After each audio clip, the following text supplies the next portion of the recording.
तो मेरा आखिरी सवाल सर, आपने देखा होगा सीज फायर एग्रीमेंट हो गया है अब ईरान और अमेरिका के बीच में।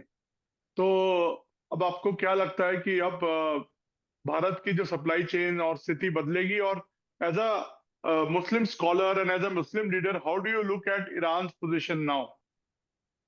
देखिए, ट्रम्प के ऊपर कोई यकीन नहीं कर सकता। ट्रम्प आज एक दोपहर सुबह में एक बात बोलते, दोपहर में उसको बदल देते, शाम में एक और नई बात करते। और जिस तरीके से उन्होंने इस जंग का आगाज डोनाल्ड ट्रंप ने और बेंजामिन नेतन्याहू ने किया, जिससे पूरी ग्लोबल इकोनॉमी में टर्बुलेंस आ गया और जो एक इकोनॉमिक इक्विलिब्रियम था वो डिस्टर्ब हो गया। ऑयल और गैस के क्राइसिस से पूरा एशिया, खासतौर से साउथ एशिया परेशान हो गया।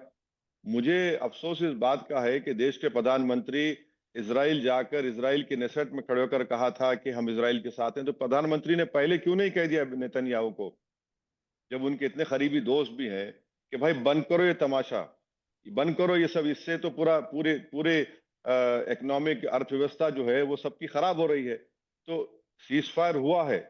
सवाल यह है कि क्या ट्रंप अपनी बात पर कायम रहेंगे, क्या इसराइल को वो रोक पाएंगे? क्योंकि इसराइल के लोग आज भी कह रहे हैं कि हम अपने मनमानी करते रहेंगे। वो तो एक जेनोसाइडल स्टेट है जिसने करीब 6 लाख फलस्तीनियों को, जो रेफ्यूजीज हैं, इसराइल ऑक्यूपायर है, उनको उनको खत्म कर दिया, लेबनान पे बॉम्बिंग कर रहा है।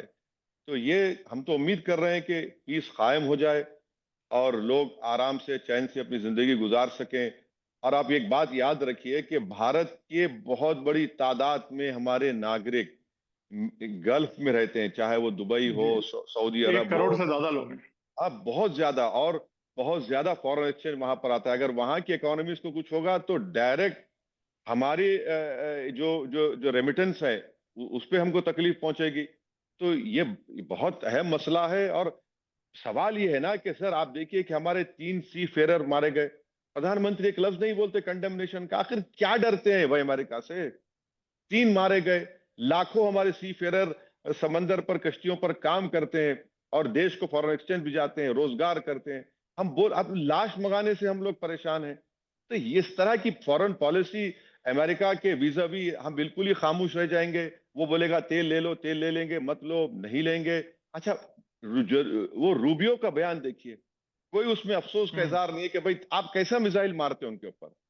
वैसे भाई उसमें मिलिट्री शिप भी तो नहीं है, और फिर बेचारे परेशान है। तो ये सब गलत हो रहा है। देश के प्रधानमंत्री और सरकार को इसका स्ट्रिक्टली नोट लेकर आउटराइट कंडेम करना चाहिए। अमेरिका जो ये जो हमारे सी फेरर की हलाकत का बाइस बना है, उनकी मौत का जिम्मेदार बना है।